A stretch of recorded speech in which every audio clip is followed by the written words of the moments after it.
మీకు వాయిస్ ఎట్లా అనిపిస్తుందో చూడొచ్చు గైస్. ఎంత క్లారిటీగా వస్తుందో.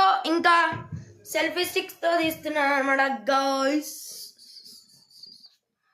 లాస్ట్ వీడియోలో అన్బాక్సింగ్ వీడియో చేశాను కదా గాయస్. ఇది మీరు ఆ వీడియో చూస్తేనే మీకు ఈ వీడియో అర్థమవుతుంది గాయస్.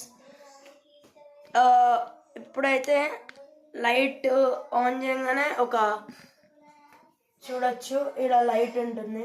ఇప్పుడు ఆఫ్ చేసుకుంటా. 2 టైప్స్ ఇట్లా బంద్ అయిపోతుంది అంతే. ఇలా దీనికి బయట దొరుకుతుంది గాయస్, ఫ్రేమ్ లాంటిదే, అది పెట్టుకోండి సేఫ్టీ. ఇక చూడొచ్చు, నేనైతే పెట్టుకున్న, వాళ్ళు ఇచ్చిండ్రు. ఆర్డర్ చేసుకోగానే వాళ్ళు ఎక్స్ట్రా 24 రూపీస్ ఇస్తానన్నమాట గర్ల్స్. ఈరోజు అయితే 2 వీడియోస్ అప్లోడ్ అయిపోయినాయి అనమాట గైస్ ఈరోజు. నెక్స్ట్ డైలీ లాగ్స్ కూడా పెడతాను గైస్ దీంట్లోనే. ఓకే గైస్, అప్పటి వరకు టేక్ కేర్, బాయ్ బాయ్.